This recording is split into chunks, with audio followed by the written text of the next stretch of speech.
లూకా సువార్త 24వ అధ్యాయము 36వ వచనం నుండి. వారు ఇలా మాట్లాడుచుండగా ఆయన వారి మధ్యలో నిలిచి, మీకు సమాధానమవుగా కాని వారితో నేను. అయితే వారు దిగులు పడి భయాక్రాంతులై భూతము తమకు కనబడదని తలంచిరి. అప్పుడు ఆయన, మీరు ఎందుకు కలవరపడుచున్నారు? మీ హృదయంలో సందేహంలో పుట్టనేలా? నేనే ఆయనను అంతకు నా చేతులను నా పాదములను చూడుడి. ప్రార్థన చేసుకుందాం. పరిశుద్ధుడు అయిన తండ్రి, ప్రేమ కలిగిన మా దేవా, నీకు వందనాలు, స్తుతులు స్తోత్రాలు నాయన. నీ గ్రంథంలో ఉన్న వాక్కులను ప్రభువా నేను ధ్యానిస్తూ ఉండగా మీరు నాకు బోధించి బలపరిచి సహాయం చేస్తున్నాము నడుతున్నాము తండ్రి. ఆమేన్. ఇలాగా చదవబడిన నామంలో యేసు ప్రభువారు శరీరరీతిగా ఈ లోకంలో 3 సంవత్సరాల నుండి వాగ్దానం చేసిన ప్రకారంగా, లేఖనాల ప్రకారంగా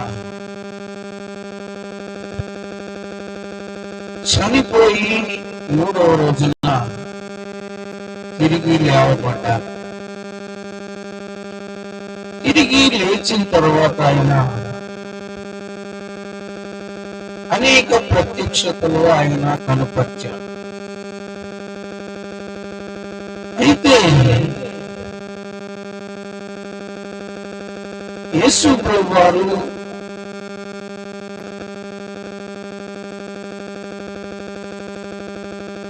తెల్లవారుజామున తిరిగి లేచిన తర్వాత కొంతమంది స్త్రీలు వెళ్ళి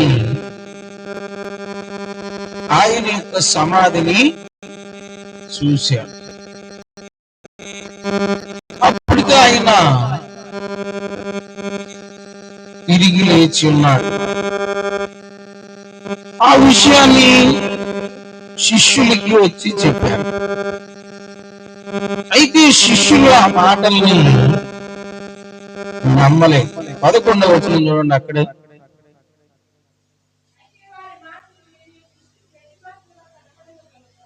10వ వచనం. ఈ సంగతులు అపోస్తులతో చెప్పిన వారు ఎవరనగా మగ్దలేని మరియయు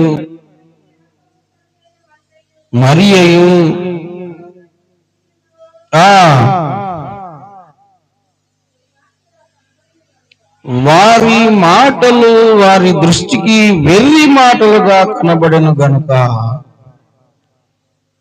శిష్యులు వారి మాటల్ని నమ్మలేదు. చూశారండి? ఎందుకంటే చనిపోయినటువంటి మనుషుడు తిరిగి లేవలేరు. ఆయన కూడా, యేసు ప్రభువారు కూడా మానవుడుగా, మనుషుడుగా ఉన్నాడు గనక తిరిగి లేచారంటే ఎవరు కూడా నమ్మలేకపోతున్నారు. అపోస్తులు, శిష్యులు కూడా నమ్మల. అంతేకాకుండా పేతురు గారు కూడా వెళ్ళి చూశాడు, ఆయనకు కూడా ఏం కనపడలేదు. ఆ రోజు ఉదయకాలమే 2 మనుషులతో యేసు ప్రభువారు వారితో నడిచి, వారితో మాట్లాడి, సంభాషణ చేసి, వారికి కనబడి మరలా అదృష్టుడయ్యాడు. వారు కూడా వచ్చి శిష్యులకి చెప్పారు. ఆ మాటలు కూడా వాళ్ళు నమ్మల. అసలు ఎవరు నమ్మలా? ఎవరు నమ్మాలి, ఎవరు నమ్మకూడదు? శిష్యులే నమ్మాలి.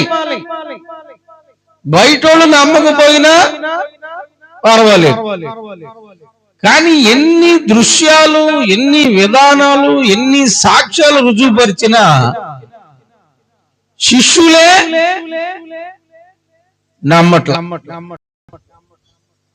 అందుకని అలాంటి సమయంలో ఇలాంటి సంఘటన ఈ విధంగా జరుగుతున్నటువంటి సమయంలో శిష్యులందరూ ఒక చోట ఉన్నారు. అలాంటి సమయంలో యేసు ప్రభువారు తన యొక్క మహిమ శరీరంతో ప్రత్యక్షమయ్యాడంట. చూశారండి? ఎందుకు ప్రత్యక్షమయ్యాడు? వారు నమ్మట్లేదు. వారికున్న అనుమానాన్ని బట్టి, వారికున్నటువంటి సందేహాన్ని బట్టి, వారికున్నటువంటి కలవరాన్ని బట్టి యేసు ప్రభువారంట వారందరూ కూర్చొని మాట్లాడుకుంటుండగా వారికి ప్రత్యక్షమయ్యాడు. ప్రత్యక్షమయ్యి వారితో ఏమంటూ ఉన్నాడంటే, మీకు సమాధానము కలుగును గాక అని చెప్పాడు. వీళ్ళకి ఏమేసింది? సంతోషపడాలి అసలు. ఎందుకు?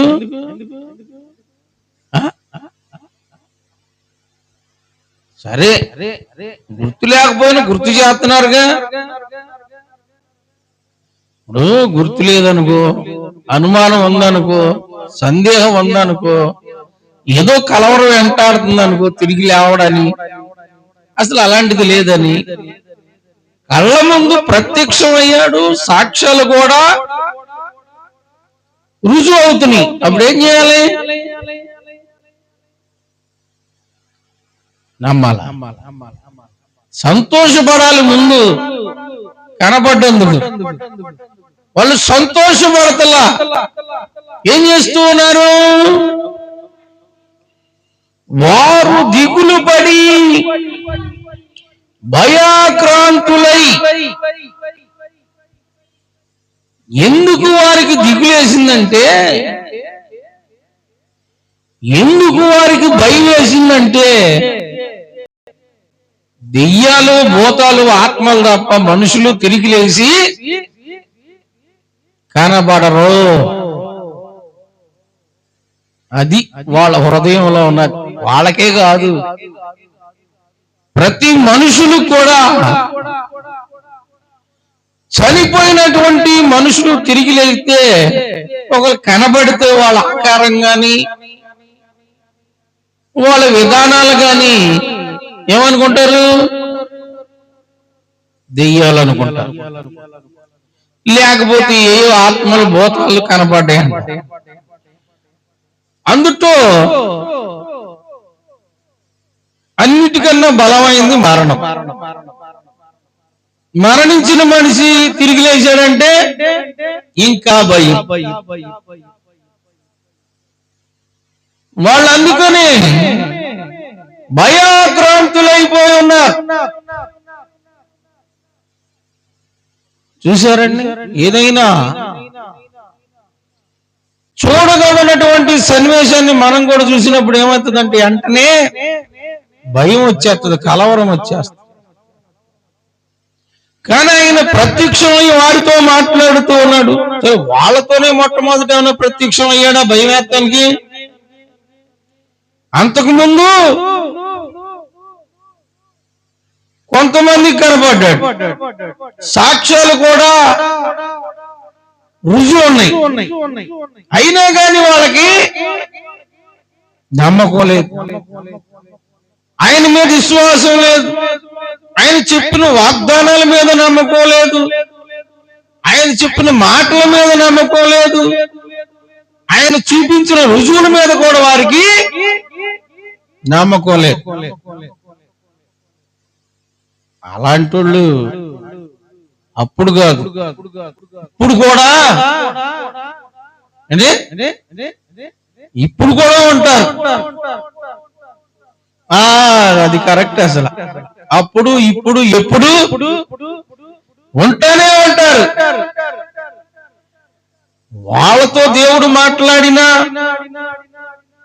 లేకపోతే దేవుని కార్యాలను వాళ్ళు చూసినా, దేవుడి కార్యాలు జరుగుతున్నా, జరిగిస్తున్నా, జరుగుతాయని తెలిసినా సందేహం, అనుమానం, కలవరం మాత్రం నమ్మకం మాత్రం రాదు. కరెక్ట్, అంతే. అలాగే వారితో వారు సందేహంతో ఉన్నప్పుడు అన్నాడు అనమాట. ఏమన్నాడు? మీరెందుకు కలవరపడుచున్నారు? మీ హృదయములలో సందేహము పుట్టనేలా. చూశారండి, రెండు మాటలే ఆయన మాట్లాడాడు. మీరు ఎందుకు కలవరపడుచు ఉన్నారు? మీ హృదయములలో సందేహము పుట్టనేలా. ఒకటేంటి?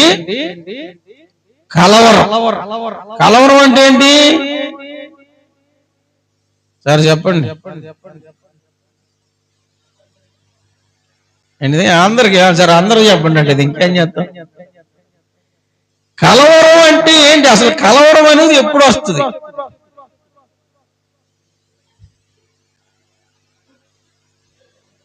నేను పేరు పెట్టి అన్నాగా, అందుకే ఛాయిస్ అందరికి ఇచ్చాను. అంటే ఓ పని చేసిన ఇంకా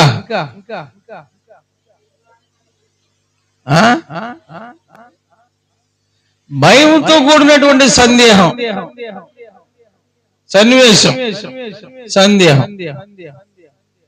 బేబీ నువ్వు కూడా చెప్పు.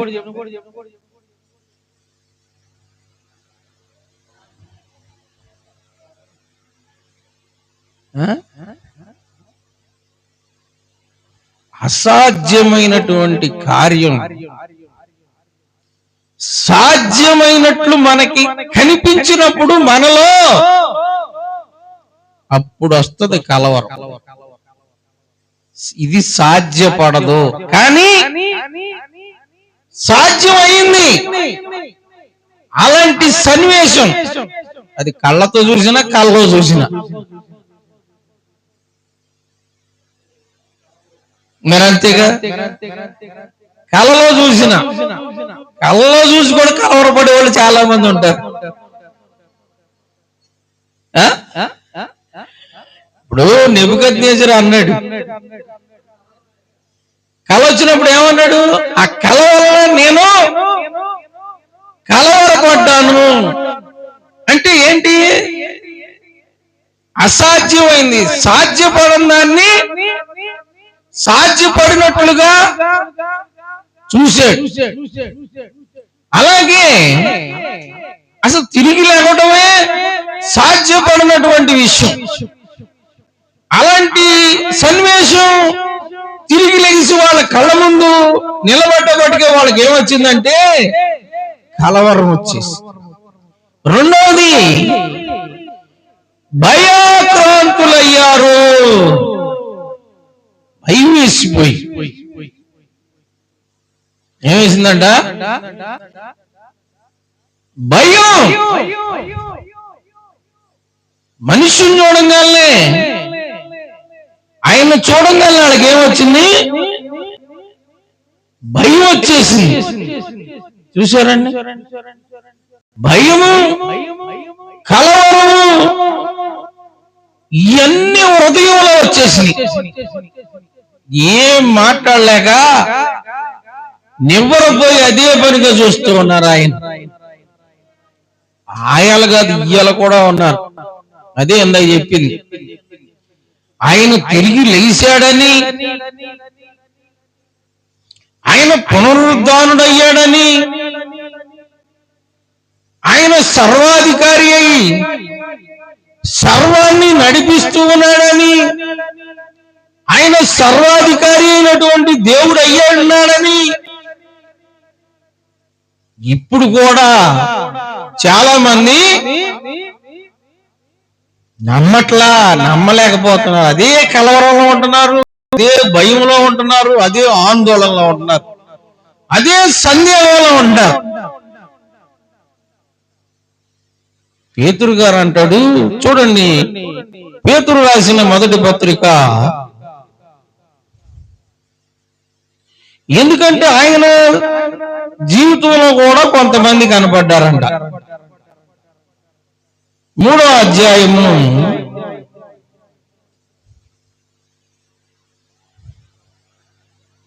పేతురు రాసిన మొదటి పత్రిక 3వ అధ్యాయము 18వ వచనం.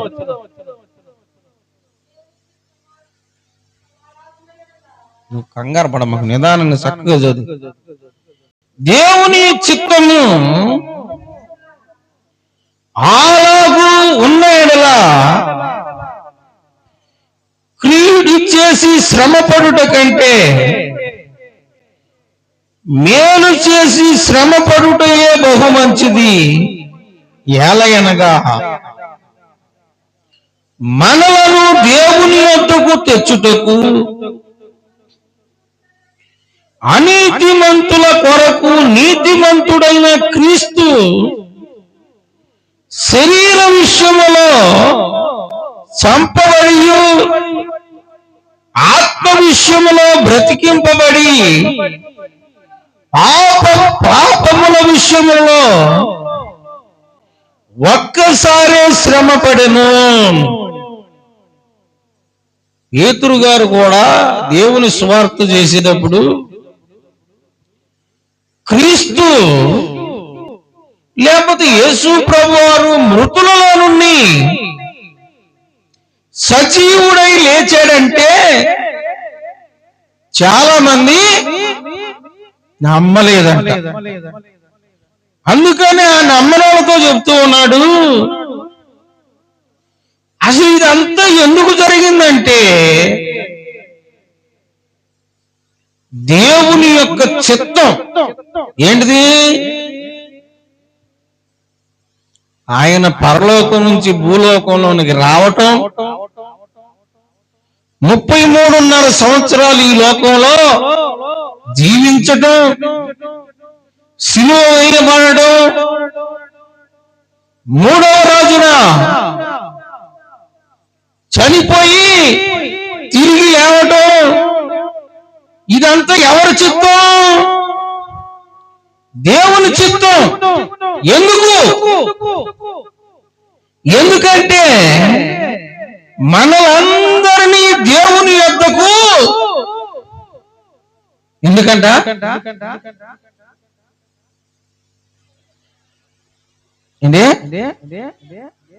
దేవుని దగ్గరికి చేర్చడానికి.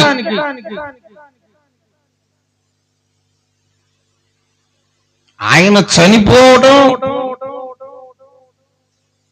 తిరిగి పునరుద్ధరణై లేకపోవటం. ఆయన గనక లేకపోతే అసలు మనం దేవుని యొద్దకు వచ్చే అవకాశం, ఆ యొక్క విధానమే ఉండేది కాదు. ఆయన చనిపోయి తిరిగి లేచి పునరుద్ధరణుడు అవటం వలనే మనం దేవుని యొద్దకు వచ్చే అర్హతని, అధికారాన్ని, పౌరసత్వాన్ని, వారసత్వాన్ని, సమానత్వాన్ని, సమాన హక్కుల్ని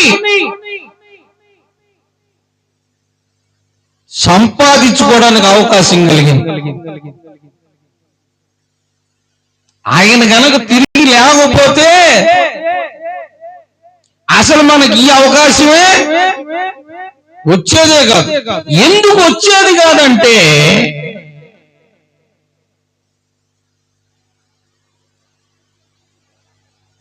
చూడండి, అది అలాగే ఉంచండి. 1 కొరింథీయులకు రాసిన పత్రిక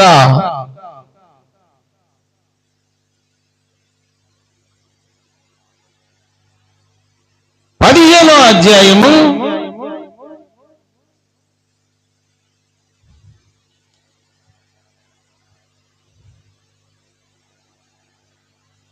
16వ వచనం.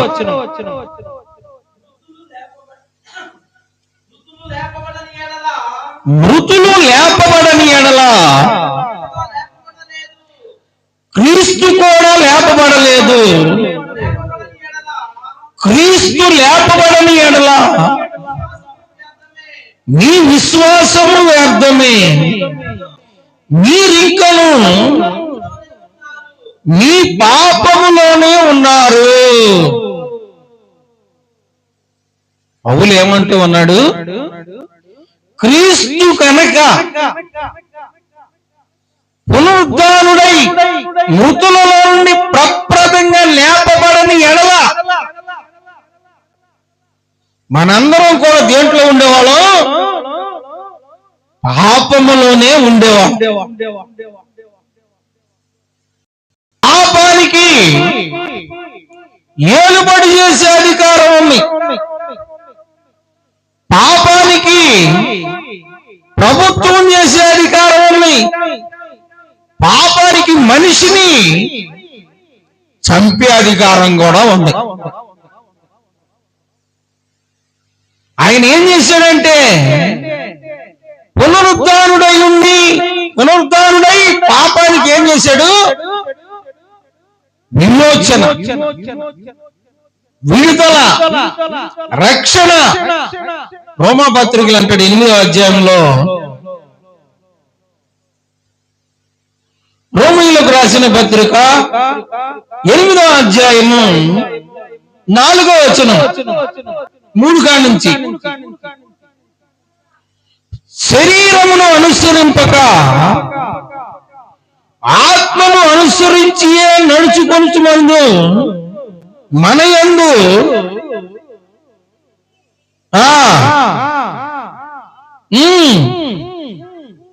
పాప పరిహారము నిమిత్తము దేవుడు తన సొంత కుమారుని పాప శరీరాకారముతో పంపి ఆయన శరీరమందు పాపమునకు శిక్ష విధించెను. పాపానికి ఉన్న అధికారాన్ని, పాపానికి ఉన్న ఏలుబడితనాన్ని, పాపానికి ఉన్న ప్రతి అవకాశాన్ని ఏం చేయబడింది? ఏం చేయబడిందండి? పాపానికి శిక్ష పడింది. ఏంటా శిక్ష? ఏంటా శిక్ష అన్న? ఎప్పటికీ మనుషుల మీద ప్రయోగము చేయకోకుండా ఉండడం, ఆజ్ఞ అతిక్రమమే పాపం. అంతేనా? అంతేనా? నిశ్చయం అండి అంటుంది. ఇప్పుడు శిక్ష అంటే ఏంటి? ఏంటి సార్ శిక్ష పడిందంటే దానికి ఏం లేదు, దానికి ఇక బలం లేదు, ఏలుబడి చేసే అధికారం లేదు, లేదు మనిషిని చంపే అధికారం లేదు, మనిషి మీద ప్రభుత్వం చేసే అధికారం లేదు. ఏంటో శిక్ష అంటే ప్రాయశ్చిత్తం.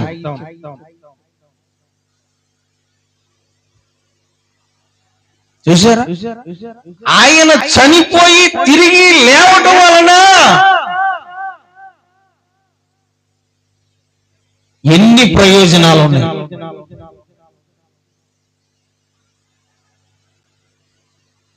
అదే చెప్తున్నాడు, నీకు ఎందుకు నా మీద అసలు సందేహం, ఎందుకు మీ హృదయాల్లో కలవరం,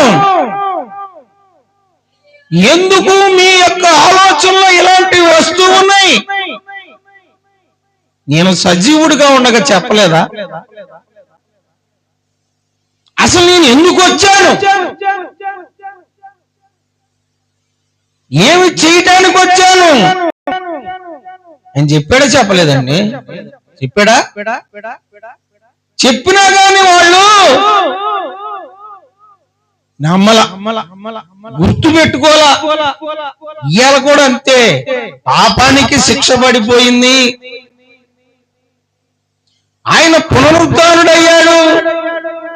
ఆయన పునరుద్ధానుడై మనందరినీ ఆయన దగ్గరికి, లేకపోతే ఆయన యొక్క ఆశీర్వాదాలకి, ఆయన యొక్క కృపావరాలకి, ఆయన యొక్క రాజ్యానికి వారసులను చెయ్యాలని ఇదంతా దేవుని యొక్క చిత్తం అంటే మనుషులు ఇయ్యాలట కూడా నమ్మట్ల. అసలు దేవుడు ఎందుకు ఇలాంటి విధానాన్ని భూలోకంలో పెట్టాడో మనుషులు గ్రహించరు. చూసారా? ఇంకో చోట అంటాడు, ఇంకో చోట ఏమంటాడంటే చూడండి, రోమీయులకు రాసిన పత్రికలోనే 4వ అధ్యాయము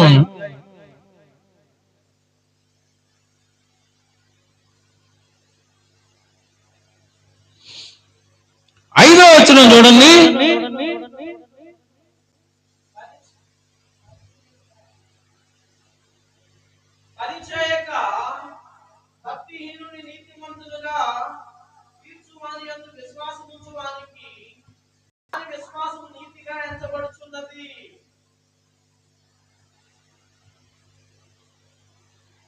కాదు క్షమించాలి.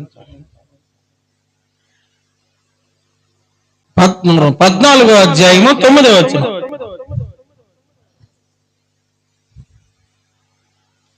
రోమీయులకు రాసిన పత్రిక 14వ అధ్యాయము 9వ వచనం. తాను మృతులకును సజీవులకును ప్రభు అయినటకు ఇందు నిమిత్తమే కదా క్రీస్తు చనిపోయి మరలా బ్రతికేను. ఆయన ఎందుకు బ్రతికాడంట? చనిపోయి మృతులకును సజీవులకును దేవుడుగా ఉండటానికి, ప్రభువుగా, అధికారిగా. ప్రభు అంటే అధికారి.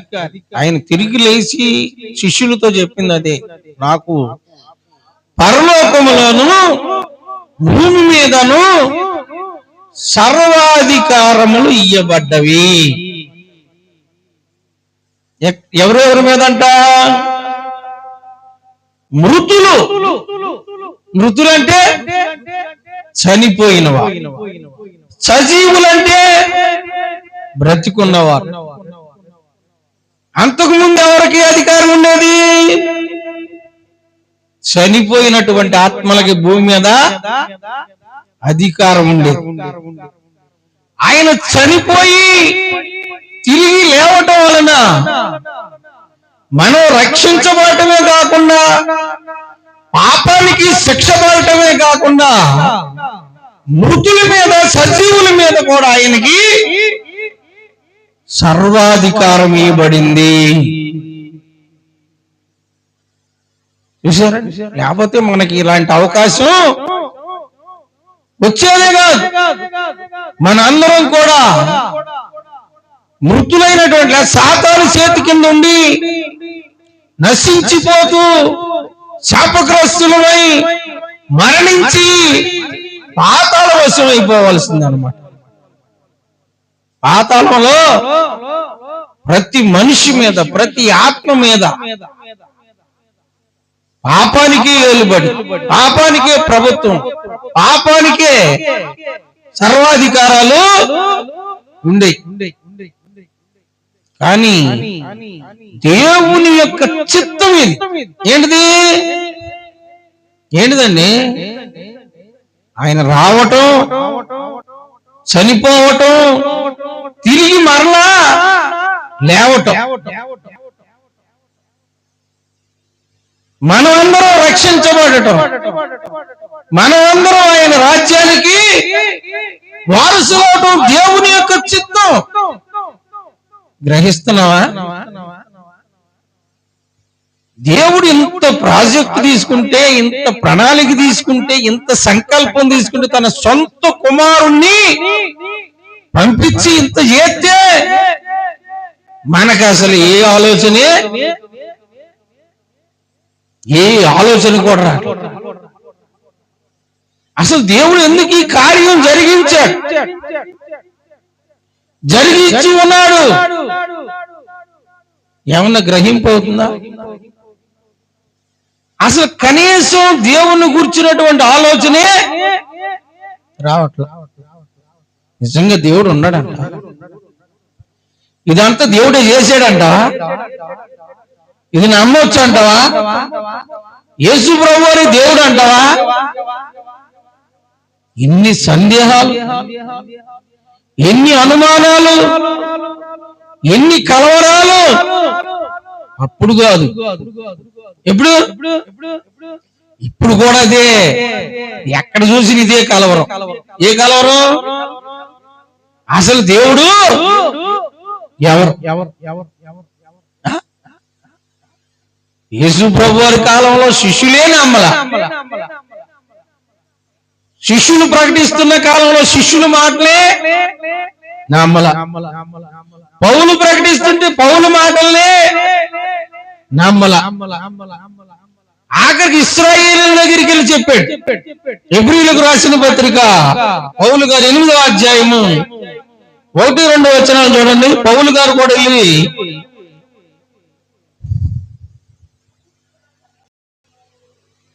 మేము వివరిస్తున్న సంగతులలోని సారాంశం ఏమనగా, మనకు అట్టి ప్రధాన యాజకుడు ఒకడు ఉన్నాడు. ఆయన పరిశుద్ధాలయమునకు అనగా మనుషులు కాక ప్రభువే స్థాపించిన నిజమైన గుడారమునకు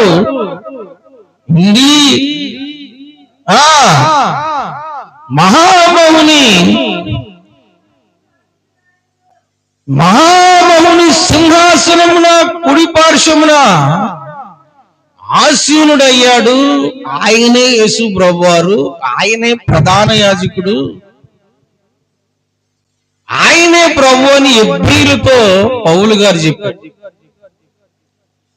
హెబ్రీయులు కూడా ఆయన మాటల్ని నమ్మలే.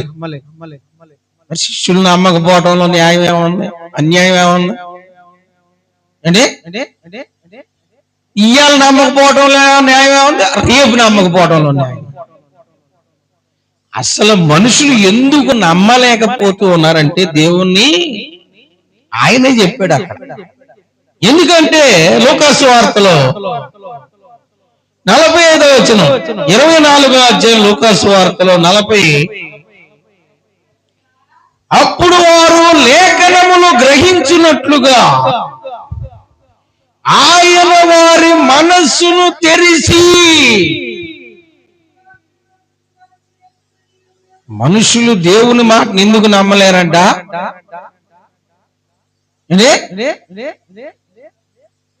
మనస్సుకి హృదయానికి ముసుగు అయిపోడు.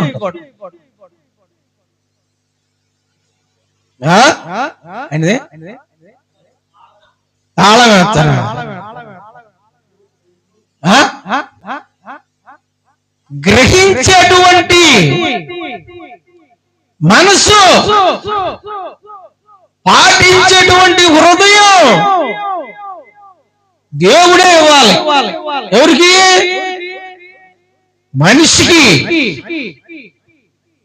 మనిషికి ఇవ్వాలి దేవుడు.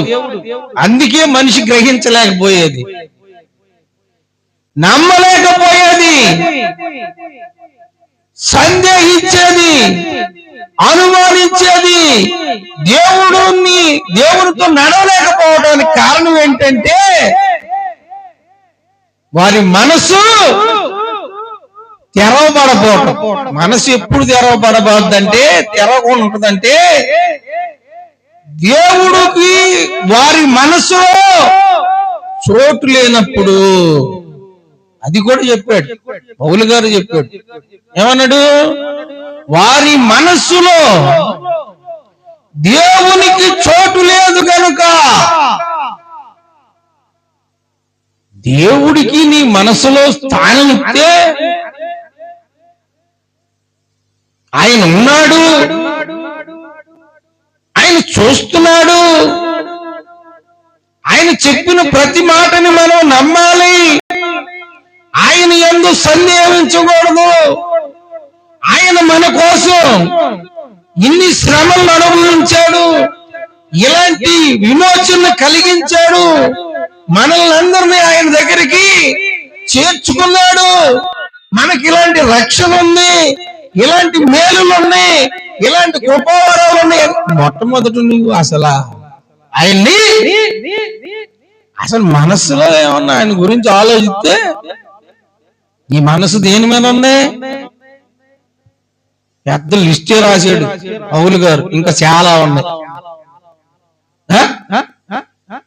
దేవుని మీద లేదు నీ మనసు.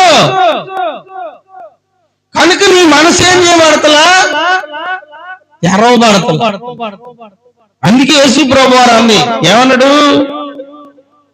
మీ హృదయములలో సందేహము పుట్టనేలా. హృదయం అంతా ఏమి నిండి ఉంది? హృదయంలో ఏమైనా ఆయనకి స్థానం ఉంటే నీకు ఆయన మీద సందేహం రాదు, అనుమానం రాదు. ఆయన మాటను నమ్ముతావు. హృదయం అంతా పెద్ద అగాధం, దాని నిండా ఎన్నున్నాయి.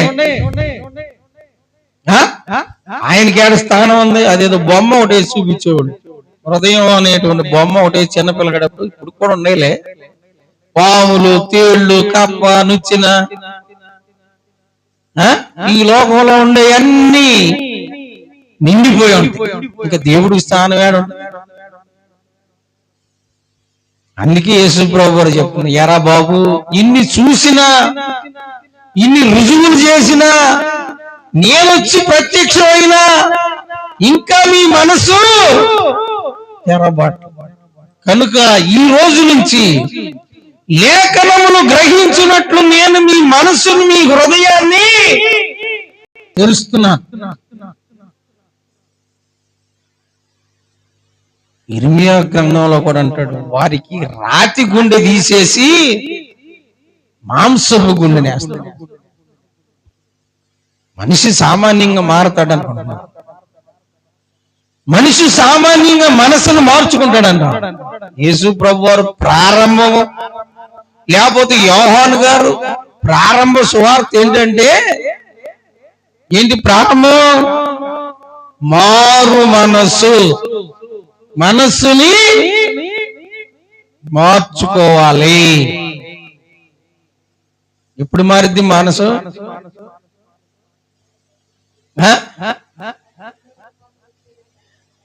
ఇబ్బందులు కాదు, ఎప్పుడు మారిద్ది చెప్పాలి. అది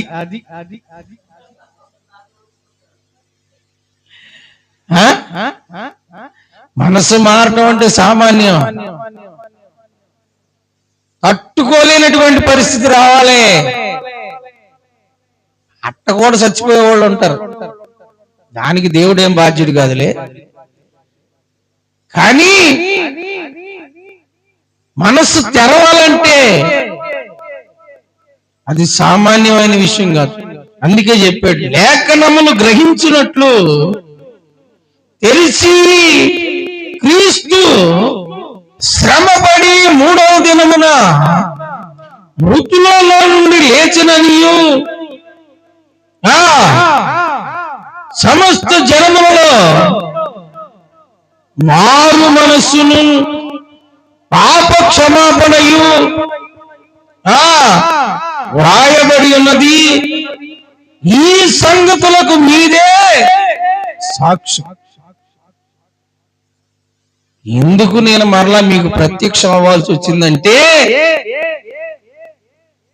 ఈ జరిగిన సంగతులన్నిటికీ మీరే సాక్షి. నమ్మనోళ్ళకి ఏం చెప్తాడు? ఎన్ని రుజువులు చూపించినా, ఎన్ని సాక్ష్యాలు చెప్తున్నా, ఎంత సర్వీస్ ఉన్నా, చేయొద్దన్న పని చేస్తుంటే ఆయన ఏం చేస్తాడు? విడిచిపెట్టేస్తాడు అంతే. చాలా మంది అదే అనుకుంటారు, విడిచిపెట్టేసాడు మమ్మల్ని పట్టించుకోలేని. విడిచిపెడతా ఒకసారి ఎత్తేస్తా, లేకపోతే శిక్ష. ఏలీ కుమారులు కాదు, ఏలీ కుమారులేనా? ఏలీ కుమారుల విషయంలో అదే మాట్లాడతాడు. చదవండి ఆ వాక్యం. మొదటి సమూయేలు గ్రంథము. ఎన్నిసార్లు గద్దించిన లోబడిన వాడు హఠాత్తుగా. మొదటి సమూయేలు గ్రంథము 2వ అధ్యాయము 22వ వచనం. ఏలీ బహువృద్ధుడాయను, ఇశ్రాయేలులకు తన కుమారులు చేసిన కార్యములన్నీ వారు ప్రత్యక్షపు గుడారం యొక్క ద్వారము దగ్గరకు సేవ చేయుటకు వచ్చిన స్త్రీలతో చేయనించుటయు మాట చెవిని పడగా వారిని పిలిచి ఇట్లనెను,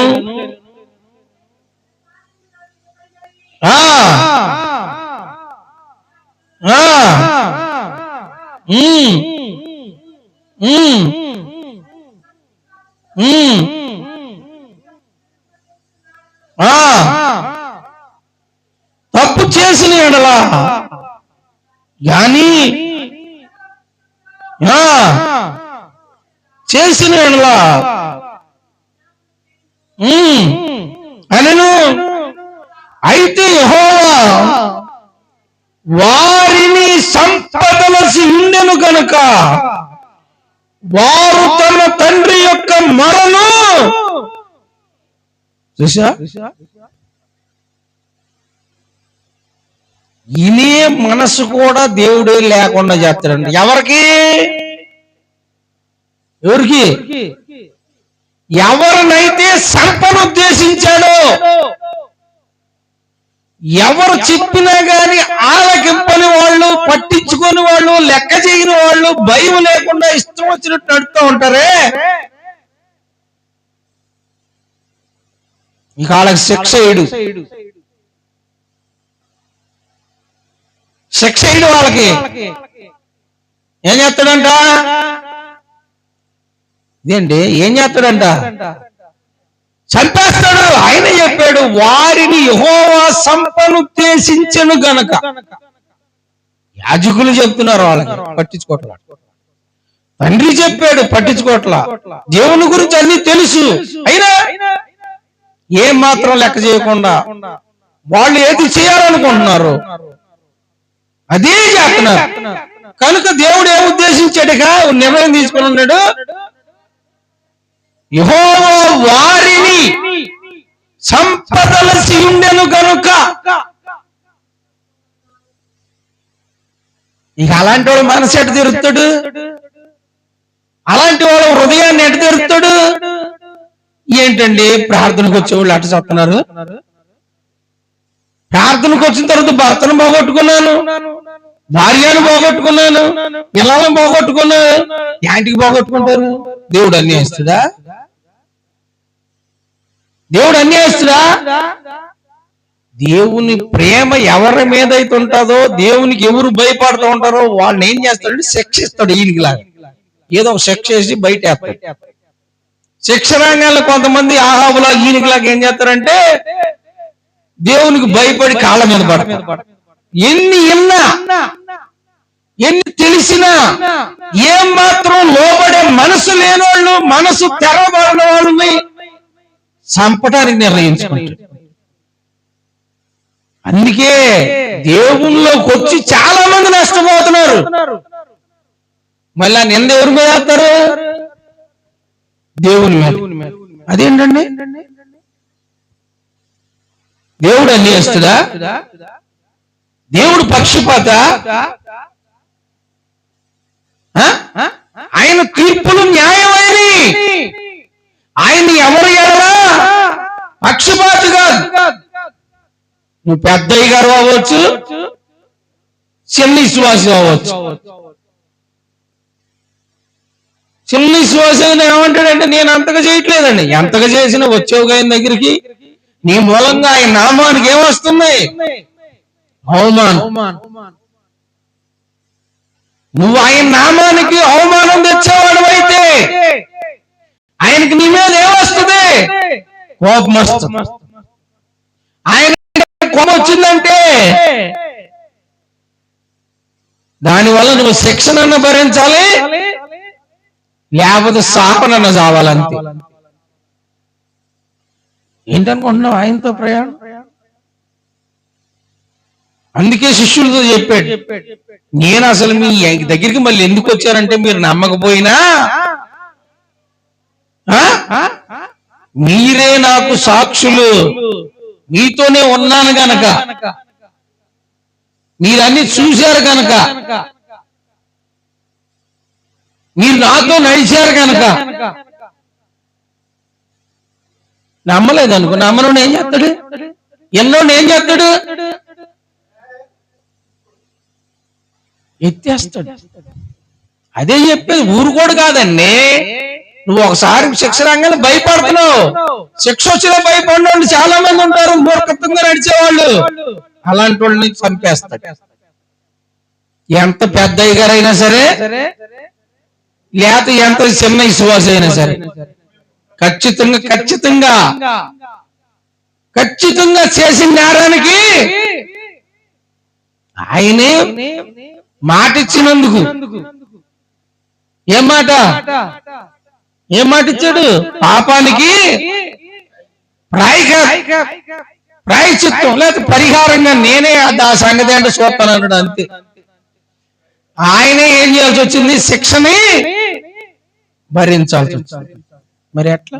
మరి నిన్నెందుకు విడిచిపెడతాడు? అందుకే చెప్పేది, శిష్యుల యొక్క హృదయాలను తెరిచాడు, వాళ్ళు ప్రకటించారు, ఆయన సజీవుడై లేచాడు. పేతురు, యాకోబు, యోహాను, పౌలు అందరినీ ప్రకటించారు. అలాంటి అవకాశం మనకు కూడా ఇయ్యాలా కలిగింది. మరి మనం ఏం చేయాలి? ఆయన నమ్మాలా, సందేహించాలా, లేకపోతే హృదయంలో కలవరపడాలా? అసలు ఏం చేయాలి? నమ్ముతున్నావా? ఆయన లేఖనాలను నమ్ముతున్నావా? ఆయన గ్రంథాన్ని నమ్ముతున్నావా? ఆయన నీ కోసం, నా కోసం దేవుని యొక్క చిత్త ప్రకారం ఈ లోకంలోకి వచ్చి చనిపోయి తిరిగి లేచి పునరుద్ధారుడై ఆయన మన కోసం ఒక రాజ్యాన్ని సిద్ధపాటు చేసి మీరందరూ నా రాజ్యానికి వారసులు కావాలని ఆయన చెప్తుంటే ఒక్క మాటను గ్రహించవే, ఒక్క మాటను ఆలకించవే, ఒక్క విధానాన్ని కూడా లక్ష్య పెట్టవే. రేపు నీ పరిస్థితి ఏంటి? ఏంటి నీ పరిస్థితి? ఎవడన్నా తప్పించగలడా? ఎవడన్నా విడిపించగలడా? ఎవడన్నా రక్షించగలడా? పాపానికి అధికారం ఉంటే పాపాన్ని కూడా శిక్షేసి నిన్ను పాపంలో నుంచి విడిపించే, నీతిమంతునిగా తీర్చి పరిశుద్ధుణ్ణి నిరపరాధిని నిర్దోషులు చేయాలని ఆయన ఇంత ప్రణాళికల సంకల్పాన్ని నిర్వహించి సమస్తాన్ని ఆయనే నెరవేర్చాడు. ఆయనే మనల్ని ప్రేమించి ఇంత జాగ్రత్త అంటే, మనసు మార్చుకోమంటే నీ మనసు మారట్లా. చచ్చిన మారుతావా? అవకాశం ఉందా అసలు? ఏం అవకాశం లేదు. ఒక్కసారి ఆయన ఇంకో గొప్ప పని చేశాడు. ఏం పని చేశాడంటే, చూడండి, ప్రకటన గ్రంథము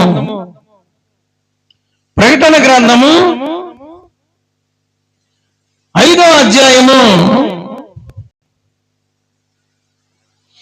3వ వచనం చూడండి. పరలోకమందు గాని భూమి మీద గాని ఆ గ్రంథము ఇప్పుటకైనను ఎవనికి నీ శక్తి లేకపోయాను, చూచుటకైనను ఏడ్చుచుండగా ఎడవకుము, ఇదిగో దావీదు చిగురైన ఘోరపు సింహము 7 ముద్రలను తీసి ఇప్పుటకై జయము పొందులని నాతో చెప్పాను. చాలు. ఆయన పరలోకంలో సీలేసినటువంటి గ్రంథాన్ని మరలా ఇప్పటానికి ఎప్పుడు అవకాశం వచ్చింది? ఎవరికి అవకాశం వచ్చింది?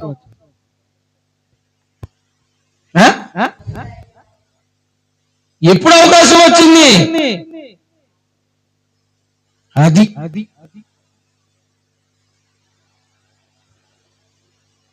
ఎప్పుడు అవకాశం వచ్చింది? ఆ గ్రంథం కనుక ఇప్పబడకపోతే ఇవాళ మనకు అసలు ఈ గ్రంథమే, కొత్త నిబంధన గ్రంథమే వచ్చేది కాదు. ఎవరెప్పారు? ఆయనే శరీరధారిగా వచ్చి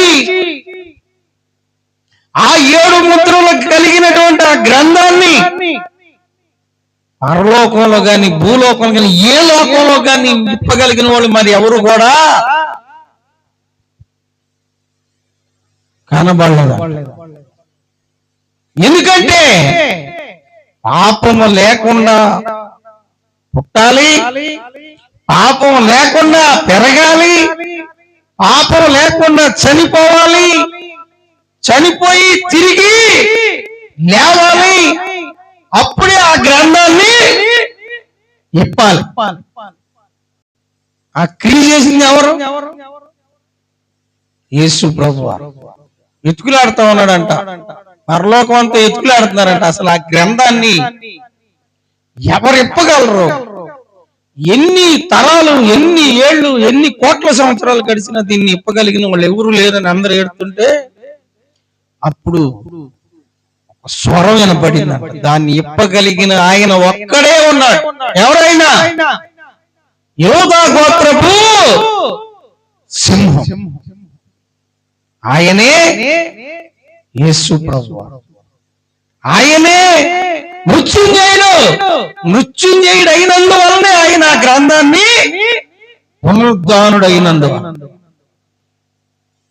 ఆలోచన చేస్తున్నా, ఆ గ్రంథాన్ని ఇప్పటి నిన్ను నన్ను ఆయన రాజ్యానికి వారసులు చేయటానికి ఆయన దేవుని యొక్క చిత్తంలో ఇంత ప్రణాళిక తీసుకుని నడిపిస్తూ ఉంటే నీ మనసు మాత్రం అప్పుడు తెరవబడట్లా, ఇప్పుడు తెరవబడట్లా, ఎప్పటికీ తెరవబడేటట్టు కనపడతా.